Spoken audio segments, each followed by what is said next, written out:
Hi, everyone. Welcome today to our webinar, Beyond Tabletops, Building Proactive, Effective Incident Response Training. My name is Matt Hartley. I'm the co-founder and chief product officer here at BreacherX. I'm very excited to have today with us James Beeson, who is the global CISO at Pfizer, and Joseph Van Wyck, who is the senior director of information and security and privacy at Graham Holdings.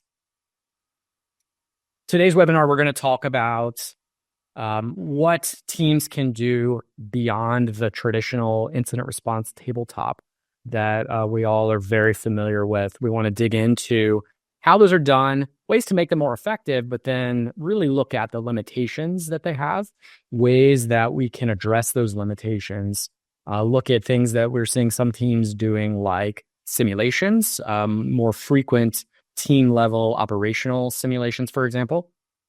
And ultimately, we want to talk through scenario building. What does it take to build a scenario that's really pertinent for your organization to make those tabletops and those simulations most effective?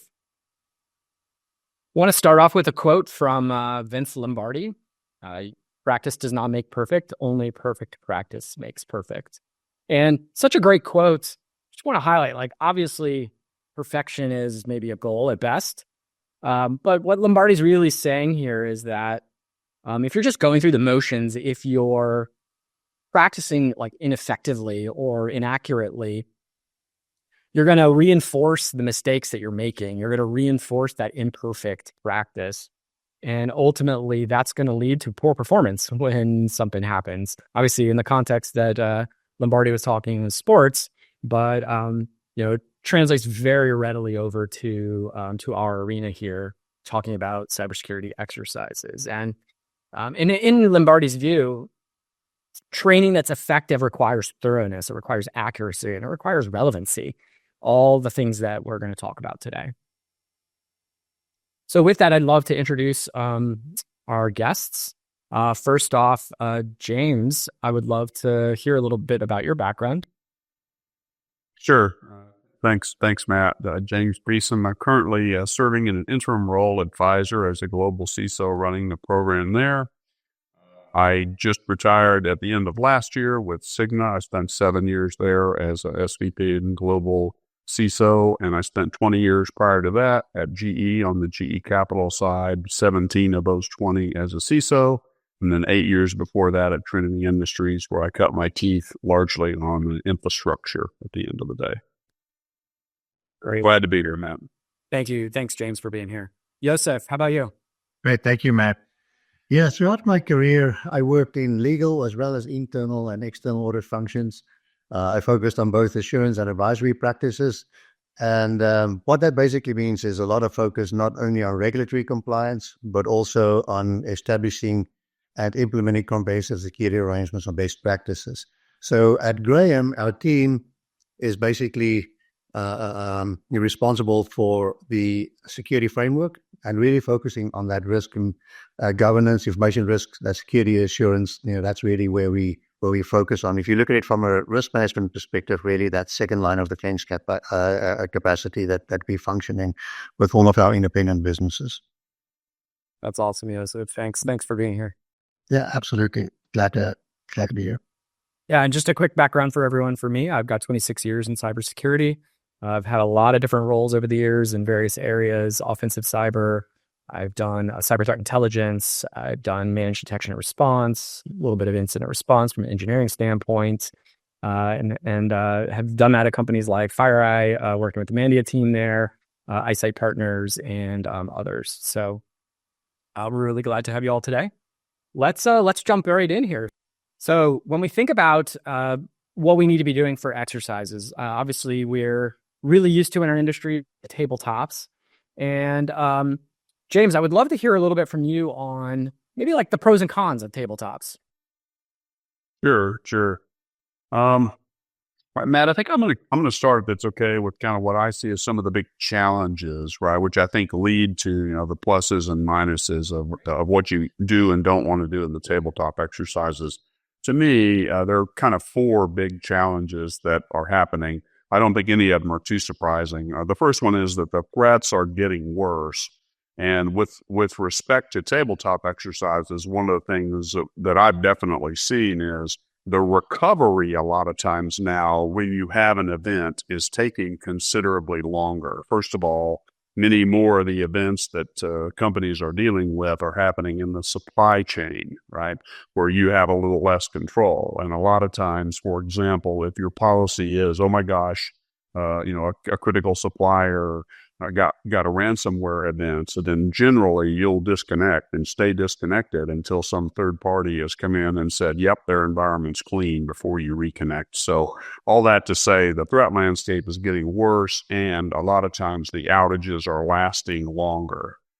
The second area from my perspective is that the regulations are continue to become more and more complex, right? And if you operate internationally in 50 or 100 countries, I mean, the number of changing regulations is just insane. In fact, Brett Arsenault, was the CISO at Microsoft, did some statistics on that, and it showed that there's about 3 to 5 new regulatory changes related to cybersecurity per day, right? So you think about the complexity behind that, and that's where having, a strong a strong partnership with the legal team, for example, can really make a difference. So that second one is that regulatory environment's changing a lot. The third one is that the ecosystem is becoming more and more complex. As we connect more to SaaS, we connect with many more third parties. The ecosystem has become, I call it the Frankenstein ecosystem. It's become a lot more complex. And so the fragility, if you will, or the fragileness in your technology ecosystem is really hard to spot, and it's hard to make sure that you've got the resiliency you need. And then the final one is that the businesses have become a lot more dependent upon technology. And I know that sort of sounds funny, but if you think about it, 5, 6, 7 years ago, pre-pandemic, maybe 99.9 was good enough. And if you were down a couple of hours, you could sort of recover. And the pandemic accelerated like everybody's digital journey. And now, boy, everybody expects 99.9999, and the expense associated with having that level of resiliency is expensive. So with those 4 threats in mind, from my perspective, there's real value in doing not only large scenario tabletops, which I realize are complex to schedule and all those things.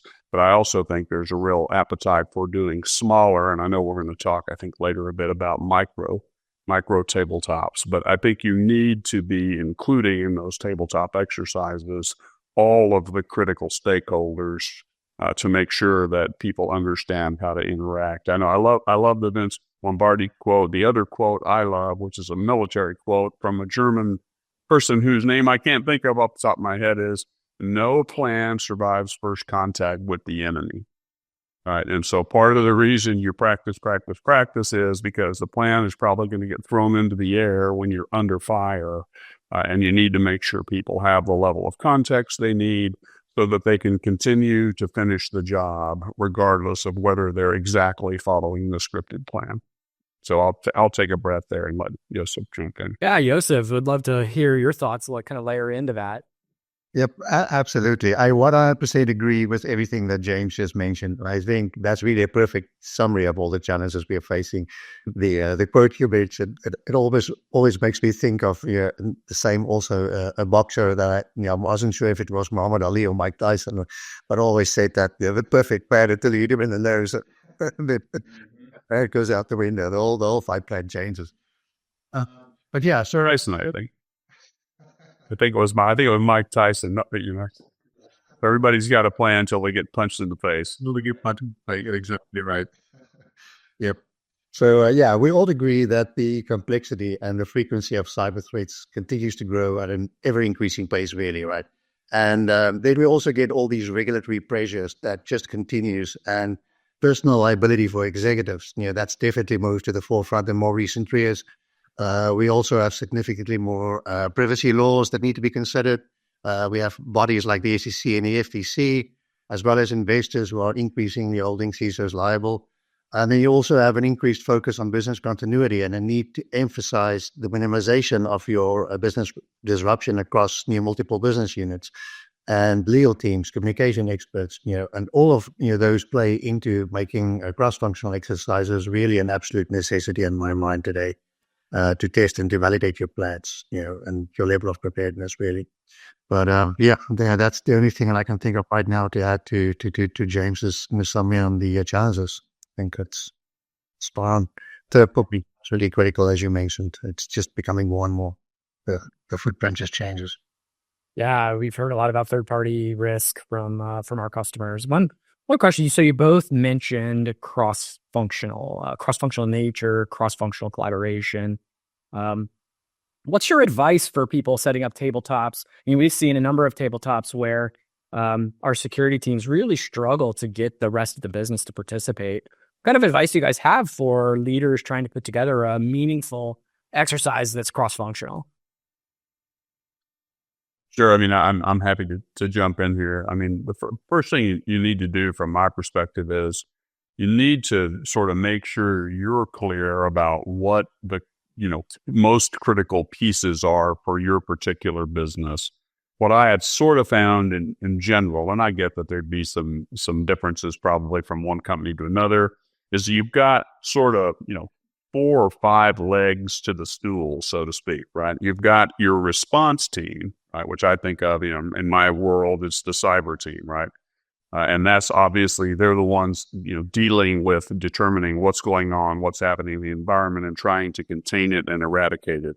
You've got the legal, privacy, compliance, you've got that team that's absolutely critical to understand what do you need to do from a regulatory and compliance perspective. So that's kind of the second leg. The third is that you've got the BCP, DR, recovery teams, which tend to be kind of scattered a bit. But if you actually have a bad outage, you've got to have some business continuity plan or business contingency plan to deal with. So that's kind of a third one. The fourth one, from my perspective, and probably the one that doesn't get enough attention, is the communications team, right? And because what happens, at least in my experience, what happens a lot of times in the middle of a firefight is everybody wants updates all the time from everybody. And that's just not really a sustainable model. And if you have a really bad breach, right, if you have a big breach or a bad breach, you better have your communications team locked in. Because again and again, what we see with companies that don't fare so well when they have a big breach, it's usually because their comms aren't right. They either say something that isn't quite true up front, they put data out before they really have it, or they're not coordinated and, aligned with the way that they're communicating to the public, if that makes sense, right? So that's certainly, what I would say. And then the fifth one, I know I said there were 5, is your external partners, right? Right. And of course, I say all the time, generally, if you're a large company, you do not want to be trying to figure out who you should get to help you with a breach when you're in the middle of a firefight. You better already have a retainer in place. You better already have a connection to CrowdStrike or Mandiant, or you better have a connection to Morrison Forrester or some sort of legal firm that's going to be able to help you. You better know who your FBI, person is and that sort of thing. So that fifth leg is sort of making sure that you're clear about those external parties. So, I mean, that's where I would start. Well, I'll take a breath and let Joseph jump in here. I think, sorry, Nat. No, please. Yeah, I'd love to hear more. Again, just like the earlier question, I think you were spot on that, James. Everything you said 100% resonates. I think one of the most significant limitations that we normally run into if you do a traditional tabletop is that it becomes a technical exercise. The IT team jumps in, the security team jumps in, and it becomes a deep dive into their processes. And that doesn't really, you lose that focus on the business impact and your executive involvement, the role of counsel, all of those other critical aspects like the external communications that James mentioned, making sure that if you have retainers with experts, what is the time associated, if you execute on that retainer? How quickly can they respond? Do you have an SLA as part of that retainer? Those types of aspects. And then also, just from a response perspective, just also consider if you have liability insurance cyber liability insurance, just had you considered the resources and the tools that partner brings to the table as well? I know with one of our providers, they have services that they contract in from their perspective, like Coveware, for example, to evaluate ransomware actors. If you have that support already there, how does that tie into your retainers with your incident response, forensics, and those types of teams that you might bring in externally, and making sure that you have the coverage that you need, not only for your own processes but also for those external processes. Yes, and Matt. Hey, Matt, something else that just jumped into my head, specific to your question, which was, what are your recommendations to do? One thing that jumped to my head I didn't cover is review other breaches, right? That's like a great way, right? And I've done that with the board and with the executive leadership team. So when there's a big one, MGM, SolarWinds, Dell, Change Healthcare, I don't know, pick your poison. There's no shortage of them out there. Walk them through the timeline and scenario, create a one-pager, and take them through. Here's what's happened. Here's how it got responded to. And if you can, keep them, get one that's all the way through, because some of these last years with the litigation. But you want a great way to, sort of get your executive leadership team and your board up to speed on how you need to react. You can show who did things well and who did things not so well. And you can use those scenarios as a great training tool. Yeah, Joseph, I guess in the same vein, I was going to ask you, I know you get to, in your role, you get to work with a lot of different companies that have a lot of different business models. How do you all deal with that? Like, how do you all deal with the, creating these realistic scenarios that does draw the appropriate stakeholders into each of the exercises that you all are running? Yeah, absolutely.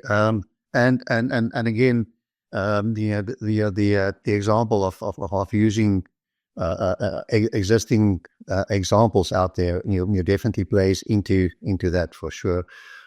So, just some context, to your point, Matt. So we essentially have 24 businesses that we run incident response exercises for every year. Each one of those businesses operate completely independently. They have their own autonomy on tools, technology, their own security teams, how they want to approach their environment, right? So depending on the size of the business and the industry, these are also cross industry. We have automotive, we have restaurants, we have healthcare, education, media and entertainment. So a number of fairly wide ranging, very different manufacturing also in industries that are very disparate from one to the other. So what we do is, depending on the size of those businesses and the industries that they operate in, we will either run separate exercises, or we could also combine a few of the smaller ones into one exercise as well. But two key drivers for us for supporting this program is one, that it is a requirement for our liability insurance, but also and I think that's also a little bit more importantly, is that we've made this one of our key metrics that we report to the audit committee of the board of directors. So we ask each of our business units to think about their response procedures, both from a technical as well as from an executive response team perspective. And then we also work with them to make sure all of those key role players are involved in the exercise. So considering those roles for everyone, it's really challenging to find the available time on everybody's calendars, because, for your executive team, it's not easy to get 2 to 3 hours that you could focus on running an exercise like this. So, but we do have really good buy-in from our business leadership teams, and they really understand the importance also. But that report to the audit committee definitely helps to raise the awareness and the importance of the exercises that we run. That's awesome, Joseph. Thank you. And maybe just to follow that, and maybe you can help lead us off here, Joseph, is so you're doing these exercises all the time. We talked about like kind of relevancy and that cross collaboration. Sounds like finding time can be, which no surprise, can be one of the challenging, maybe even a limitation of a traditional tabletop. What are some other limitations or sort of challenges that you've faced with tabletops and their efficacy? Well, I would say it's oftentimes you have to be careful with how you facilitate and direct the exercise, because you would have teams and individuals that would start driving, getting into the nitty gritty of the scenario, and sometimes challenging the scenario, and saying, or working through it, and making the assertion that a specific scenario wouldn't apply because of reason X, Y, and Z. So just working through that, preempting that, making sure that you really understand the environment and the technical details. One of the things that we do to help with that is that we do annual business impact risk assessments across all of our businesses, and that really helps us to identify what our crown jewels are, also what our sensitive data repositories are, and where that data gets disseminated to. So it really helps us to take that information and build that into the scenario and make sure that it's specific and tailored to that organization.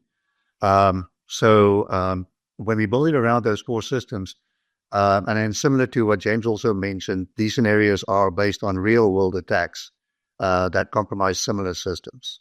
Change healthcare, if you think about that scenario, for example, and how that impacted our healthcare businesses, but also some of our other businesses that are not healthcare related, but a similar type of scenario where it would have had a similar impact to them.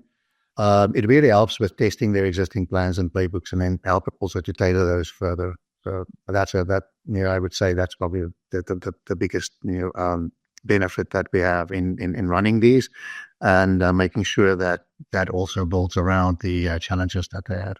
Yeah, it makes sense. I think the challenge of teams, especially the technical side, the security side, they tend to challenge the scenario to some degree in terms of its realism. I definitely have seen that. James, how about you? What are some that you have? Sure.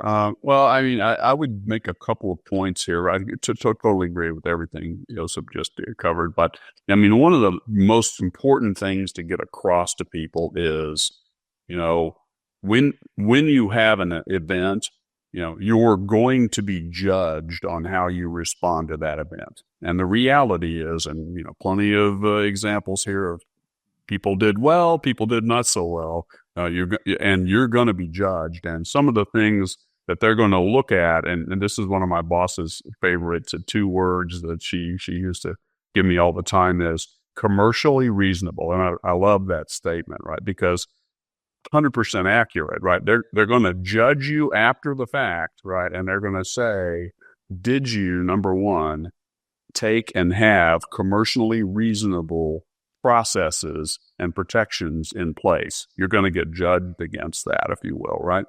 And the second thing that I've seen and learned sort of over the years is you're also going to get judged on, did you have a process? Hopefully the answer for most people listening to this is yes. Did you follow the process, right? And in many cases where people get sort of beat to death is they didn't follow the process that they had laid out. So I kind of feel like those are 2 really vitally important, topics that you have to get across to everybody involved, right? I think 2 or 3 other things that jump to my mind: simple, clear decision tree. That's another place I see companies, or I see where people get in trouble when it's not clear. I don't know. The simplest example is, will we pay a ransom or not? And if we will, who can make the call on paying that, right? And you do not want to be figuring out whose job it is, or having a committee to decide things in the middle of a firefight. So that's one. Another one is, I think of it as out-of-band communications, because sometimes you do not want to be using your internal email system that may be compromised by whomever, right, to be going back and forth. So have a clear out-of-band communications strategy. Have a clear, simple operating agenda, I call it. So that gets back to the who's doing what, right? You don't want your core cyber team who's trying to eradicate the bad actor in the middle of updating people. You want the comms people to do that, just as an example. So you want to make sure you have clear chain of evidence. I mean, some of these are obvious, but I think making these key, simple, 4 or 5 or 6 or 7 things clear to everybody that has a stakeholder position can go a long ways in helping when you get in the middle of a firefight. Yeah, it makes a ton of sense. I think in the same vein, I think one of the things that we've seen is leadership not like previous to a tabletop, not really being exposed to the decision they were going to need to make in certain scenarios. And if your tabletops don't prepare them for those decisions, then as you said, you're trying to do that under fire. And that's obviously very challenging. If you're trying to decide whether or not to pay a ransom right in the middle, and you've never thought about that before. Do you even know what your CEO's mindset is around that? Yeah. Sure. Yeah, we've seen a lot of that. And they to throw a bone toward Breach RX, you also don't want to be in the middle of trying to figure out, we operate in 45 countries. Who do we need to go notify, right? You better have a clear, quick way to determine that, because some of the rules today, in fact, some of the rules in the U.S. are less than 24 hours notification, right? That's I know a scenario from experience that you all can help with. So, thank you. Yeah, I love that term, commercially reasonableness. I'll definitely remember that. It's so accurate. Yeah, and you just to supplement what you were saying is, one of the things that we ask our businesses to do is to create playbooks, placemat documents, to highlight those core components and just think through the flow and work through those key elements as you are in the thick of the of the incident and working through the details to just help you keep structured thought, because it can very quickly run really wide, and adding those communication plans and everything else defined. One of the examples when you were talking earlier, James, that made me think of one or two of the scenarios that we've worked through recently with our businesses. When it comes to a ransomware payment, for example, the first initial reaction is we'll never pay. But the fact that there are companies like Coveware and others who are actually assessing your ransomware players and basically giving them a credit score makes you realize how many companies are actually willing to go down that thought process. And if you think about the business impact and what depending on the scenario, of course, but if you think of the business impact, then sometimes it's not as easy as saying yes or no, and you have to kind of work through those details. And if you haven't thought about that before, and you haven't sort of gotten processes in place, it's difficult conversations to have while you're with everything else. Yeah, and can tell you from some discussions I've had in the past, I know that a lot of times the reaction tends to be, we would never pay. But when you pose the scenario of, they just took 50 million of your customers' private records, would you pay, even if there was a chance that it would protect your customers' information? All of a sudden, that you get kind of a different reaction. Again, what would be considered commercially reasonable? Would you expect this multi-billion-dollar company to pay that money to potentially protect the customer's data from leaking out?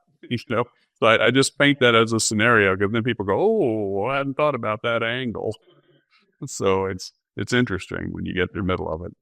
Similarly, like you're losing $1 million a minute in a manufacturing process or whatever, and that same sort of thing. You shine a light on that kind of pain, and people need to shift to their thinking some. So, a lot of critical infrastructure. Yes, exactly. And by the way, you also don't want to be figuring out how to go pay something in cryptocurrency in the middle of the firefight. So you better have a partner. There's several out there that can help with that. That's on retainer or ready to go should you need that, right? 100%. I didn't mention that earlier, but figured I'd throw it in. Yeah, that's a great point. Well, one thing, guys, I want to shift gears a little bit. We've talked about tabletops some in the kind of strategic level, I think, and their impact as we look downward to operational level. And really want to talk a little bit more about maybe team level simulations. James, I think you mentioned earlier, kind of micro simulations. I'd love to dig in there and see, like, that's a trend that we're seeing more and more companies start to do, and would love to get your guys' perspectives on that. Maybe James, you want to kick us off on there? Sure. Yeah. And Yosa made the point earlier, one of the most challenging things is to is to schedule, right, the people that need to be involved in a, company-wide and again, I'm certainly not suggesting we don't do them, but you can't probably do them very frequently. And so one of the things that I've seen as a pretty effective thing to do is to break that down and to do what we called in my previous roles, a micro tabletops, right? Where you go and you focus in on, it could be a process, for example, I don't know, payment to vendors. It could be as simple as a payments, where you're worried about people that can make payments.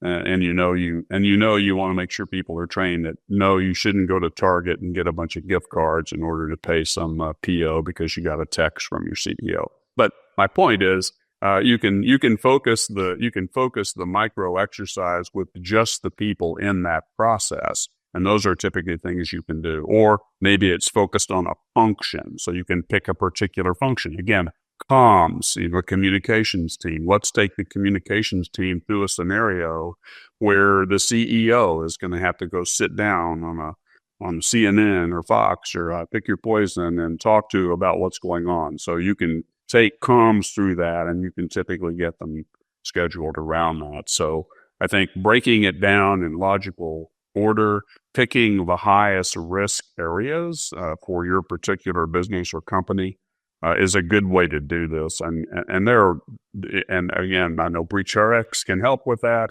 And there are scenarios where, at least what I've seen in my past, is you can do a bunch of those in a year, where you're probably going to do an executive or a board level tabletop exercise maybe once every couple of years, right? My view, I don't know, jump in, Joseph.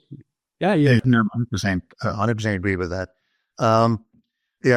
From within our businesses and how our team supports our businesses, it's pretty difficult for us to find the time to be able to drive these more targeted, focused micro sessions.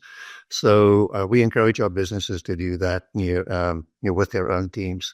And the point you made with focusing on specific processes, whether that is with a specific vendor or specific key business system, that's really on point from my perspective.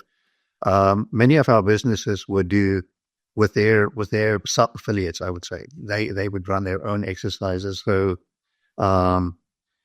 thinking through the business continuity aspects and really looking at, that's one of the things that we also encourage when we do our business impact assessments and when we identify those business critical applications. What are the recovery time objectives? The RTOs and the RPOs for those individual systems. What is the amount of revenue that you lose if that system goes down for 8 hours? What are the workarounds that you have in place? And then work through that scenario, but make sure that you have both business and IT involved. It doesn't necessarily have to be all of your core business, of your executive suite. It's more the business owner at least, and then the IT team working through that, the details around that system, and what are the prerequisites that needs to be in place for that system to be recoverable. Those types of things. Work through those scenarios and understand that, so that business continuity is a key thought, as part of that process. And then also looking at the other aspects you mentioned. And both of you guys had mentioned the regulatory aspects of this. How do you think about legal, who maybe isn't as close to some more technical processes? How do you guys think about including legal and including regulatory requirements in these micro tabletops? I think it's absolutely critical to have legal involved. They bring a completely different perspective to the table.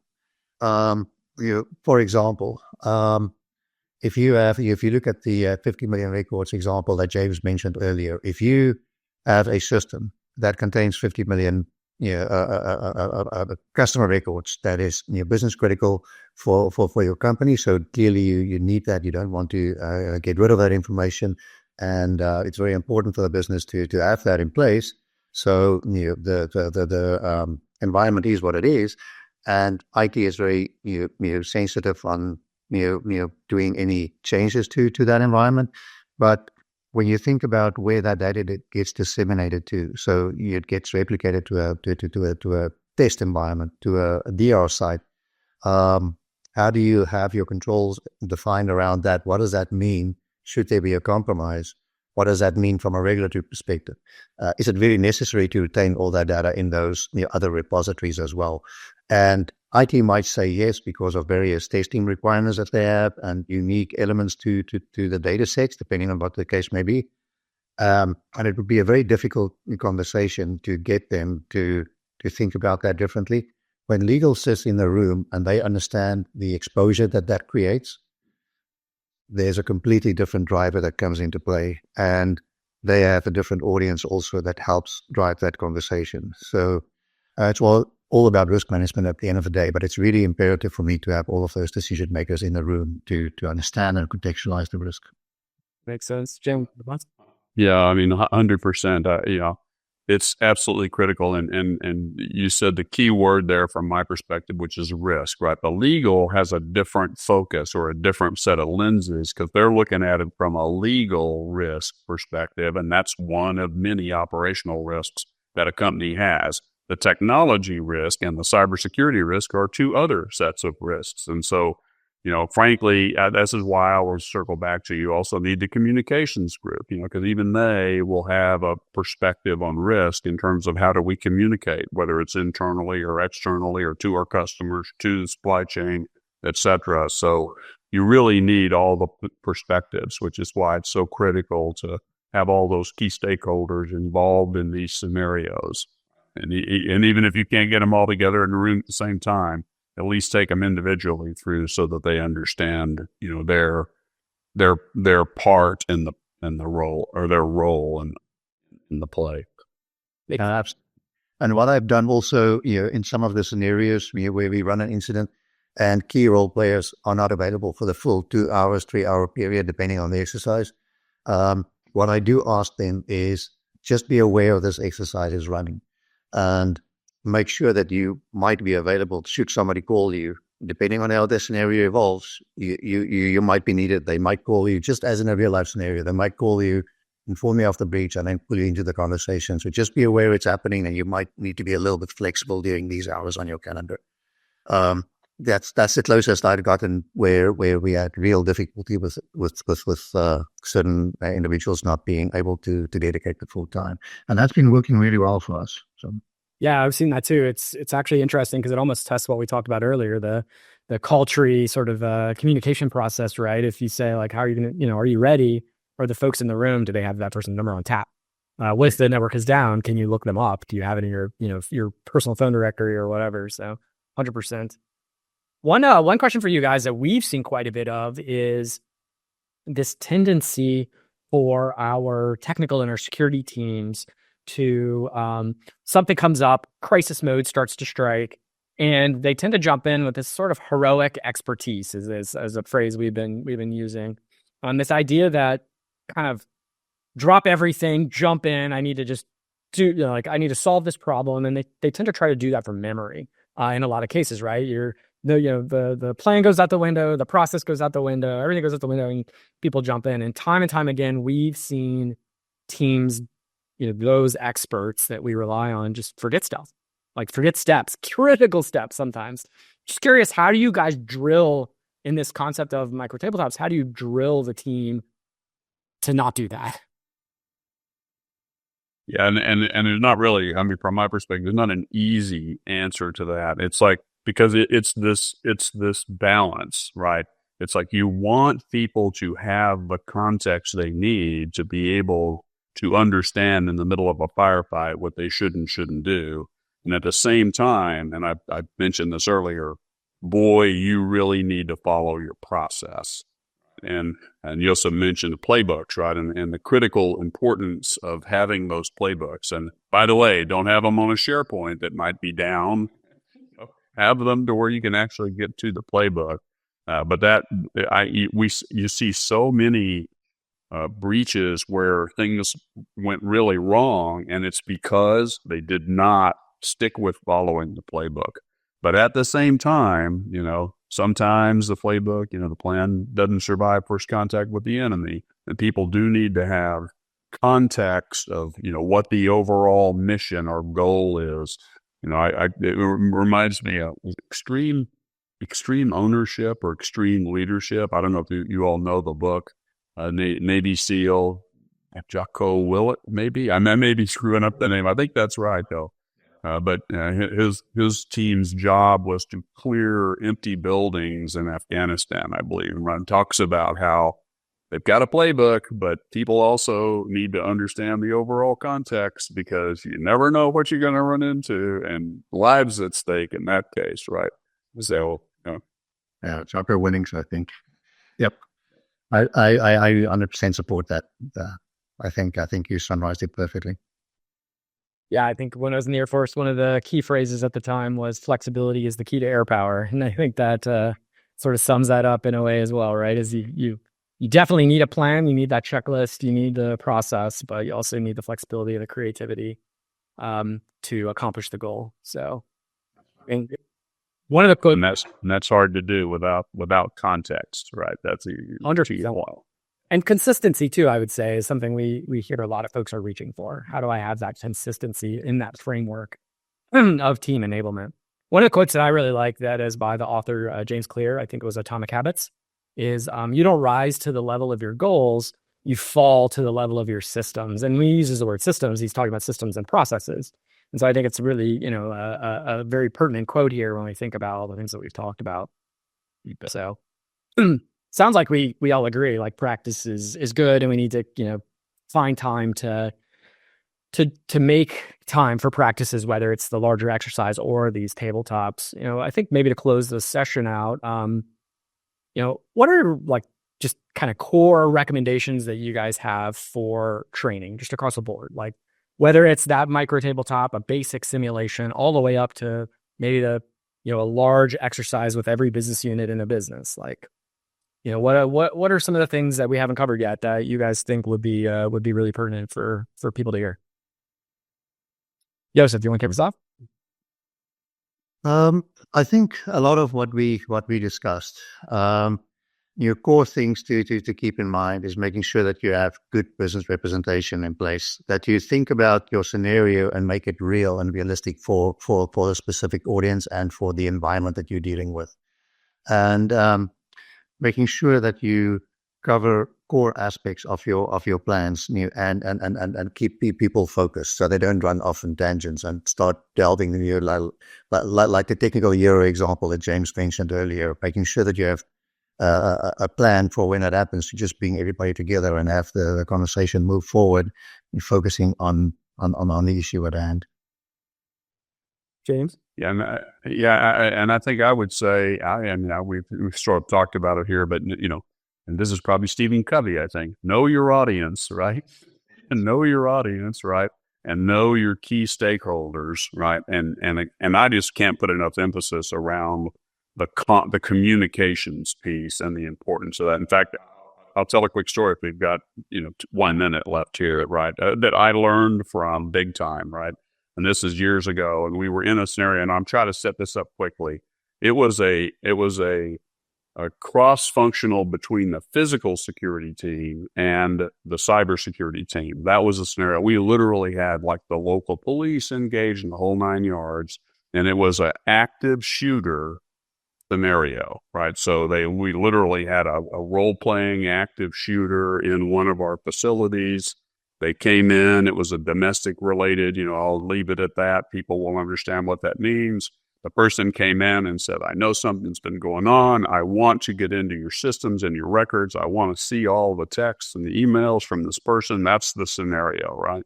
And of course, we quickly set up our cyber incident response team and got our command centers going. And my partner who owned physical security quickly set up their command scenario and got it going. The negotiator showed up and was making phone calls. And in the meantime, in the cyber command center, we're all sitting there listening to the negotiator. And the guy says, I want access to all these systems. So immediately what we did is went, oh my gosh, the last thing we can do is let this guy have access to all these people's records. And so you know what we did? We cut off all of his access. We said, man, we got to make sure he can't get to all these records, important records. And you know what happened? He shot the hostages. Wow.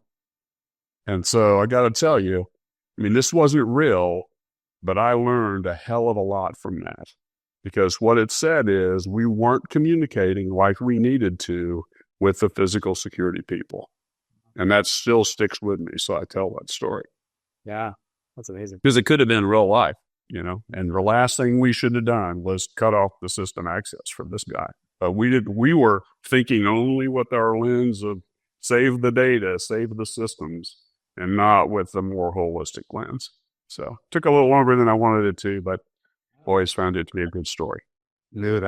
That's a great example of just highlighting some of those core elements. And one of the things that I was thinking about while you were sketching that scenario and talking through that is just the importance of simulating that real-time pressure also when you do, because it's something that, as we sit in a room and we know that we're just talking about this, there's that sense of pressure. It's very difficult to replicate that, but it's very important to simulate that and to work through those details with all of the right stakeholders at hand. So, yeah, absolutely. Know your audience. Yeah, it's a great story. Well, I think that's the other thing I wanted to say on that one, just Matt, is I think it's also important to and this is a shout out to BTorix also, but through that scenario, just leverage your modern IR tools that are available to you, because it helps you to maintain that structure and to not lose sight of key elements as you work through the scenario. And I'm definitely not saying as you run to that scenario to bring up the tool and go step by step by step, because it's just way too much. But just keep that in mind and make sure that the audience is aware that they know what they have to their availability and how they could leverage that, and how that will help them as they work through the scenario to remain structured, to retain evidence. Because for litigation purposes later on also, it's very important that you document and that you retain evidence for everything that you're doing as you're working through the various phases of the incident. But and in a post-incident action, I think is really important also, is just doing a hard wash and working through the lessons learned and improvements that can be made afterwards as well. Yeah, that's something we hear a lot, is making sure also those get actually accomplished. So tracking them all the way through to completion is a big one. So, well, guys, we're running up on time here. I want to close things up and we can take a couple quick questions. We got some in already. So, Joseph, you stole most of my thunder here. Thank you very much for that. Obviously here at BreacherX, we are very much focused on incident management, incident readiness, incident response. And I think many of the things that we've talked about today, really our focus with our platform. In the end, exercises is a key component of being meaningfully prepared for incidents. And in the end, if you want to have a good response, you need to be prepared. And I think we've covered that at great length today. So with that, I will take some questions here. So one question that came in is, can you talk about a failed exercise? So I guess, James, you did that already. Joseph, do you have a good example of that you could hit? I think a failed exercise, and an example of that would be really where you have a couple really strong personalities in the exercise that really fight the scenario. And it becomes a challenge to work through, as real as it might be, you would always have that individual that feels that it's not likely for their environment and then keep on fighting it. So it's very important to level set in advance and make sure that they understand that the scenario is intended to generate discussion and to work through the plan and to think through the details. We being in a corporate, position and not knowing the intricate details. We understand the fundamentals of the system, but there might be some intricate details that we may not be aware of. So, and we haven't built the scenario to be absolute 100% bomb-proof. It's really focused on this is realistic and real in your environment. And here are some examples of in companies with similar environment than yours that have run into the same scenario, and this is what the impact was to them. So take it for what it is. Think it through. If the detail is not there, in your own mind, work out the details as they would apply to you, and then continue with the scenario. It's really important to make sure that that's clearly understood, so you don't run into situations where you have to fight people on the scenario all the time. Yeah, don't fight the scenario. I like that. Yeah, absolutely. One other question that came in here is, you both mentioned the board of directors, and this question is, what what and should you include the board of directors in these exercises? So my point of view is you absolutely should. I think the exercise is, now we're going to get into the nuance of the definition, right? So you're probably not going to go have the board full up participate. I mean, maybe it depends on the company. Full up participate in the actual exercise. More likely, my experience has been you're going to take them along with the executive leadership team through a scenario of an exercise. And here's what went down, and here's how it played out, and here's what happened. And, my recommendation there, because I've tried to do it without it and found it less successful.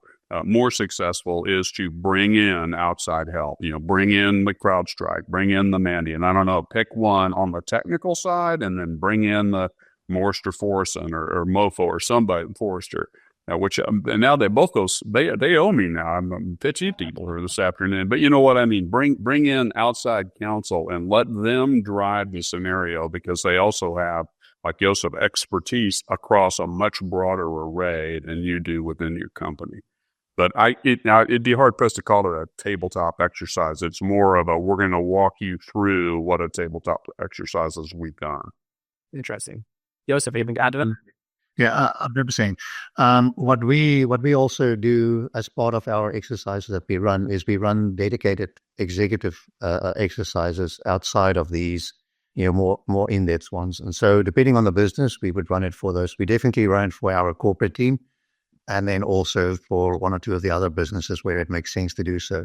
And that is definitely what the core focus is of that exercise. It's much more condensed, but it's really having that discussion. And then it always comes up. Do we need to contact the board? Should we make this decision with or without them? And it's really critical to really think through that process and to make sure that you know what you need to do, and getting the board's buy-in, and especially using it in the manner that James explained, I think is absolutely critical for your overall preparedness. Absolutely. Oftentimes, especially if you have a scenario we spoke about earlier with 50 million records compromised, and you need to pay ransom, it's something that the board needs to be aware of, and they need to think through that as well. It's not something that most of our companies would unilaterally just make the decision on. So, makes a ton of sense. Well, I want to close up by thanking both of you very much for taking the time today. Really appreciate it. Great conversation. Thank you, man. Appreciate it. Really enjoyed it. Thank you very much, Matt. Thank you very much, Shane. Thanks everyone for joining the webinar. We'll keep an eye out for any other questions and send answers as needed. Have a great day. Thank you. Bye.